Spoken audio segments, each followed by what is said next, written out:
Good morning, dear children. Today we are going to start multiplication theorem on probability. That is, let A and B be two events, then P of A intersection B.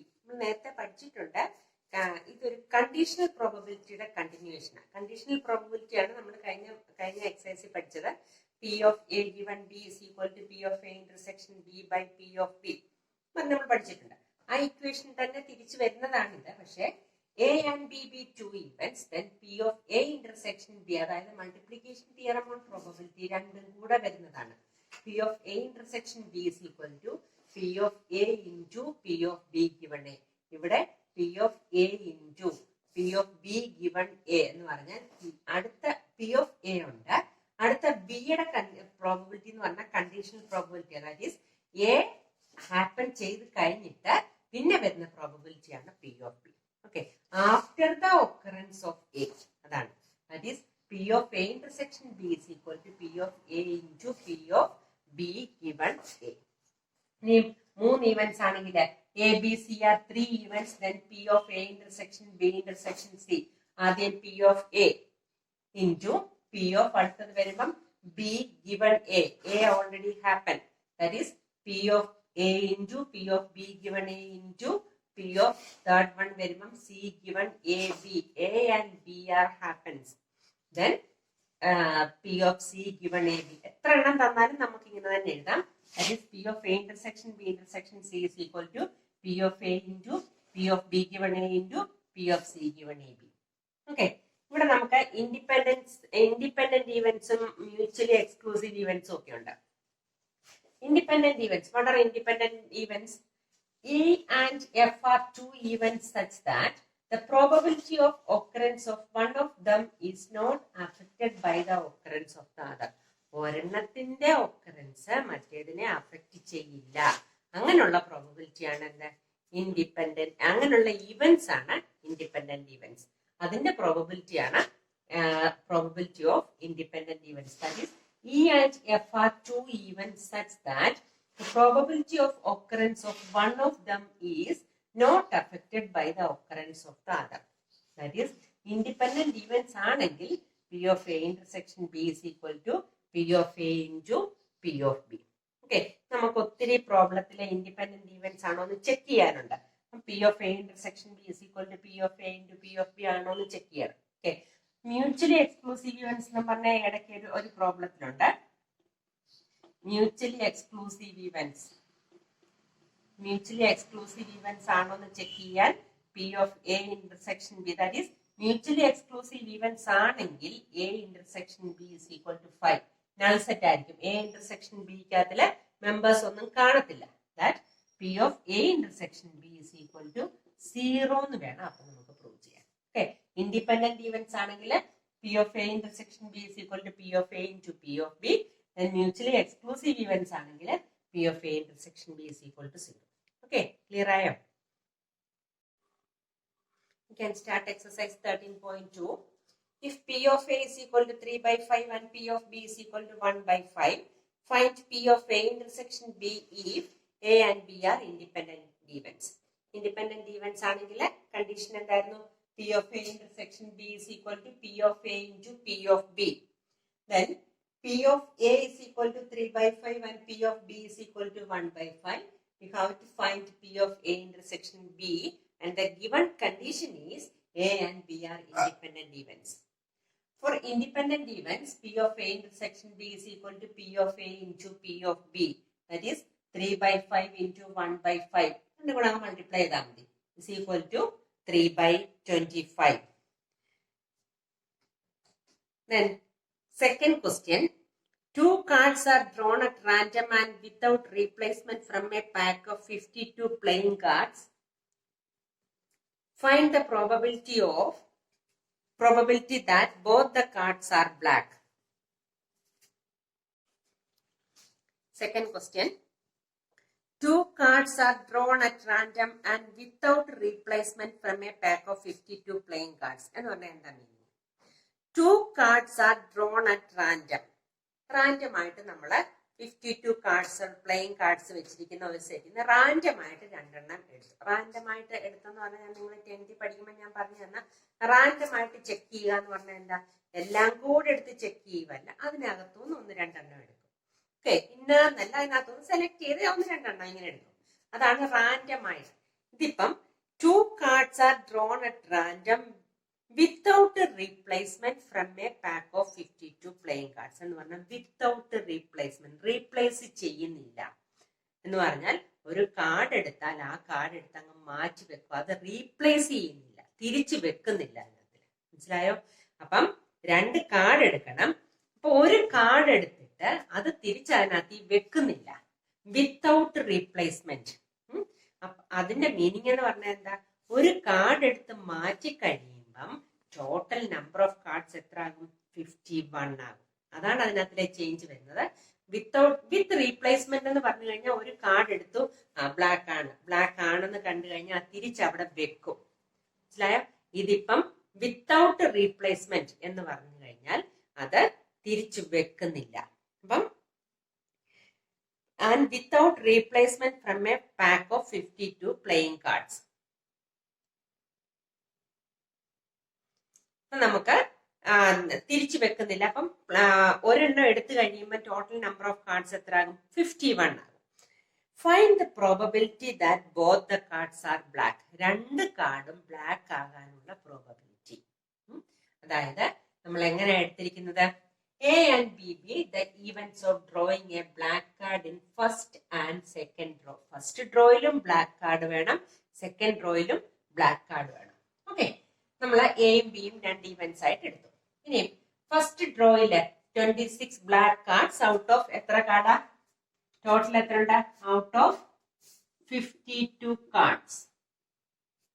26 black cards out of 52 cards. First one, അതായത് എന്ന് പറയുന്നത് 26 black cards. അവിടെ selecting 1 card from 26 black cards from 52 cards. അപ്പം അത് കിട്ടാനുള്ള probability എന്താ? P of a is equal to 26/52 is equal to cancel ചെയ്യുമ്പോൾ 1/2 വരും. ഇനി അടുത്തതാണ് നമ്മൾ ഇനി ഇപ്പം പഠിക്കുന്നത്. After the first draw there are 51 cards.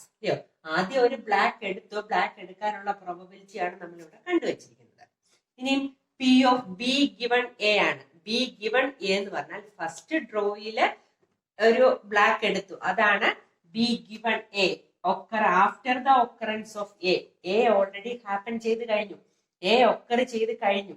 അതായത് ഒരു ബ്ലാക്ക് കാർഡ് നമ്മൾ എടുത്തു കഴിഞ്ഞപ്പം total number of cards is 51 and total number of black cards are etra 25. That is, after the first draw there are 51 cards and 25 black cards. അതാണ് ശ്രദ്ധിക്കേണ്ടത്. Okay, total number of cards 51 and 25 black cards. P of B given A is equal to 25/51. That is then P of A intersection B. എന്താ കണ്ടുപിടിക്കേണ്ടേ? Find the probability that both the cards are black. That is, P of A intersection B is equal to P of A into P of B given A. ഇതാണ് നമുക്ക് നമ്മുടെ equation. P of A is 1/2 into P of B given A is equal to 25/51. That is 25/1. Okay, clear ആയോ? Third question. A box of oranges is inspected by examining 3 randomly selected oranges drawn without a replacement. If all the 3 oranges are good, the box is approved for sale. Otherwise, it is rejected. Find the probability that the box containing 15 oranges, out of which 12 are good and 3 are bad, ones will approve for sale. അതായത് orange വെച്ചിരിക്കുക. Orange നമ്മളിപ്പോ എന്താണെങ്കിലും എല്ലാ ഓറഞ്ചും കൂടെ check ചെയ്തില്ല. നമ്മൾ ഒരു ബോക്സിനകത്ത് കുറച്ച് ഓറഞ്ച് വെച്ചു. അതില് 12 എണ്ണം നല്ലതാണ്, 3 എണ്ണം ബാഡ് ആയിരിക്കും. പക്ഷെ നമ്മൾ ചെക്ക് ചെയ്യുമ്പം എടുക്കുന്ന 3 എണ്ണം കറക്റ്റ് നല്ലതാണെങ്കിൽ ദാറ്റ് ഈസ് അപ്രൂവ്ഡ് ഫോർ എന്തുവാ? സെയിൽ. അങ്ങനെയാണ് നമുക്ക് തന്നിരിക്കുന്നത്. നോക്കിക്കോണേ. selector. A box of oranges is inspected by examining 3 randomly selected oranges is drawn without replacement. ഒരെണ്ണം എടുത്തു, നല്ലതാണ്, അത് മാറ്റി. അടുത്തത് എടുത്തു, നല്ലതാണ്, അത് മാറ്റി. മൂന്നാമത്തെ ഒരെണ്ണവും എടുത്തു, നല്ലതാണ്, അത് മാറ്റി. അതങ്ങ് അപ്രൂവ് ചെയ്തു. അങ്ങനെയാണ് നമ്മൾ എങ്ങനെ ഈ ഇൻസ്പെക്ഷൻ കഴിഞ്ഞിട്ട് ഇത് അപ്രൂവ് ചെയ്ത് വിടുന്നത്. നമുക്ക് തന്നിരിക്കുന്ന കണ്ടീഷൻ വെച്ചിട്ട് എങ്ങനെ 15 ഓറഞ്ച് ഉള്ള ഒരു ബോക്സ്, അതിലെ ആദ്യത്തെ ഒരെണ്ണം എടുത്തു, നല്ലതാണ്, വെച്ചു. അടുത്ത ഒരെണ്ണം എടുത്തു, നല്ലതാണ്, വെച്ചു. തിരിച്ച് അതിനകത്ത് വെക്കുവല്ല, മാറ്റി വെക്കുക.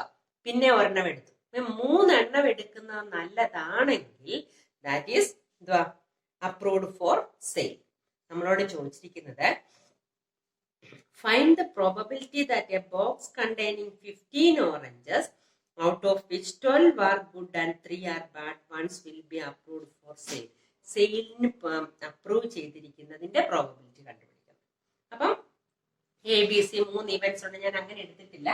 The box contains 15 oranges out of which 12 are good and 3 are bad. തന്നിട്ടുണ്ടത് 12 എണ്ണം നല്ലതും അതിലെ 3 എണ്ണം ചീത്തയുമാണ്. In the first draw, 1 orange is taken out of 12 good oranges. 15 എണ്ണം ടോട്ടൽ ഉണ്ട്, അതിൽ നിന്ന് 12 എണ്ണം ഗുഡ് ഓറഞ്ചസ്. അപ്പം ഇൻ ദ ഫസ്റ്റ് ഡ്രോ ആദ്യം എടുക്കുന്നത് നല്ലതാവണം. അപ്പം ടോട്ടൽ എത്ര എണ്ണം ഉണ്ട് നല്ലത്? ഗുഡ് ഓറഞ്ചസ് 12 ഉണ്ട്. In the first draw 1 orange is taken out of 12 good oranges. Total number of oranges is 15. That is 12 good oranges. That is P of A is equal to 12 by 15. After the first draw, ഒരു draw കഴിഞ്ഞു എന്ന് പറഞ്ഞാൽ ഒരു ഓറഞ്ചിന്റെ എണ്ണം കുറഞ്ഞു. Then the total number of oranges is 14 and total number of the remaining good oranges is 11. ഒരെണ്ണം എടുത്ത് മാറ്റി. 1 orange is taken from 11 good oranges. അടുത്ത ഡ്രോ വരുന്ന എന്തുവാ? 11 ഗുഡ് ഓറഞ്ചസ് നിന്ന് ഒരെണ്ണം എടുക്കണം. ടോട്ടൽ നമ്പർ ഓഫ് ഓറഞ്ചസ് എത്ര ആയിട്ട് ചേഞ്ച് ചെയ്തു? 14 ആയി. Then P of B given A is equal to 11 by 14. ഇനി ആഫ്റ്റർ ദ സെക്കൻഡ് ഡ്രോ, രണ്ടാമത്തെ ഡ്രോ കഴിഞ്ഞു. അതായത് 12 ഗുഡ് ഓറഞ്ചസ് ഉള്ളതിൽ നിന്ന് ആദ്യം ഒരെണ്ണം എടുത്തു, അപ്പം ഗുഡ് ഓറഞ്ചസ് 11 ആയി. രണ്ടാമത്തെ ഒരെണ്ണം കൂടെ എടുത്തു, അപ്പം ഗുഡ് ഓറഞ്ചസ് എത്ര ആയി? 10 ആയി. Total number of oranges is 13. അപ്പൊ അടുത്തത് P of C given A B അങ്ങനെ വരുന്നത് 10 by 13. ഇനിയും നമ്മുടെ equation P of A intersection B intersection C, ഇത് മൂന്നും കൂടെ വരുമ്പോഴാണ് നമുക്ക് ടോട്ടൽ പ്രോബബിലിറ്റി വരുന്നത്. P of A intersection B intersection C is equal to P of A into P of B given A into P of C given AB. എല്ലാം കൂടെ multiply ചെയ്താൽ that is 44 by 91. Okay. Question number 4. A fair coin and an unbiased die are tossed. ഒരു fair coin toss ചെയ്യുന്നുണ്ട്, ഒരു unbiased die toss ചെയ്യുന്നുണ്ട്. Let A be the event head appears on the coin and B be the event that 3 on the die. A എന്ന് പറയുന്നത് എന്താണ്? എയും ബിയും എടുക്കേണ്ടതെന്ന് നമുക്ക് തന്നിട്ടുണ്ട്, സ്പെസിഫൈ ചെയ്ത് തന്നിട്ടുണ്ടെങ്കിൽ അങ്ങനെ തന്നെ നമ്മൾ എടുക്കണം. Let A be the event that head appears on the coin. കോയിനില് ഹെഡ് അപ്പിയർ ചെയ്യണം. And B be the event that 3 on the die. ഡൈയില് 3 വരണം. Check whether A and B are independent events. അത് ഇൻഡിപെൻഡന്റ് ഇവന്റ്സ് ആണെങ്കിൽ P of A intersection B is equal to P of A into P of B. ഇനി A be the event that head appears on the coin. നമുക്കറിയാം P of A is equal to 1 by 2. Coin ആണെങ്കിലും head ആണെങ്കിലും tail ആണെങ്കിലും probability 1 by 2 ആണ് വരുന്നത്. Then B be the event that 3 appears on the die. 6 numbers on the 1, 2, 3, 4, 5, 6. Then 3 appears on the die വരുമ്പോൾ P of B is equal to 1 by 6. Okay. The sample space of a coin tossed and throwing a die. അതായത് A intersection B കാണണമെങ്കിൽ A intersection B എന്ന് പറഞ്ഞാൽ ഹെഡും വരണം 3യും വരണം, എങ്കിൽ മാത്രമേ അതെന്താവത്തുള്ളൂ? A intersection B അല്ലയോ? A എന്ന് പറയുന്നത് ഹെഡ് വരണം, ബി എന്ന് പറയുന്നത് 3 വരണം. അത് രണ്ടും കൂടെ വരുമ്പം മാത്രമേ എന്താകത്തുള്ളൂ? A intersection B ആകത്തുള്ളൂ. നമ്മൾ സാമ്പിൾ സ്പേസ് എഴുതാൻ നമുക്ക് പറ്റത്തില്ല. സാമ്പിൾ സ്പേസ് എങ്ങനെയാ വരുന്നത്? Sample space of a coin tossed and throwing a die, രണ്ടും കൂടെ വരുന്നതിന്റെ സാമ്പിൾ സ്പേസ് ആദ്യം H1, H2, H3, H4, H5, H6. അടുത്തത് T1, T2, T3, T4, T5, T6. A intersection B എന്ന് പറഞ്ഞാല് ഹെഡും വരണം പിന്നെ 3യും വരണം. ഹെഡും 3യും കൂടെ വരുന്ന ഇവിടെ ഏത് മാത്രമേ ഉള്ളൂ? H3 എന്നുള്ള ഇത് മാത്രമേ ഉള്ളൂ ഹെഡും 3യും കൂടെ വരുന്നത്. അല്ലയോ? ഈ ഒരെണ്ണം മാത്രമേ ഉള്ളൂ. That is P of A intersection B is equal to 1/12. നമുക്ക് P of A into P of B കണ്ടു നോക്കാം. 1/6 into 1/2 is equal to 1/12. That is P of A intersection B is equal to P of A into P of B. Therefore, A and B are independent events. Okay, clear ആയോ? ബാക്കി നമുക്ക് അടുത്ത ക്ലാസ്സിൽ എടുക്കാം. Okay, thank you.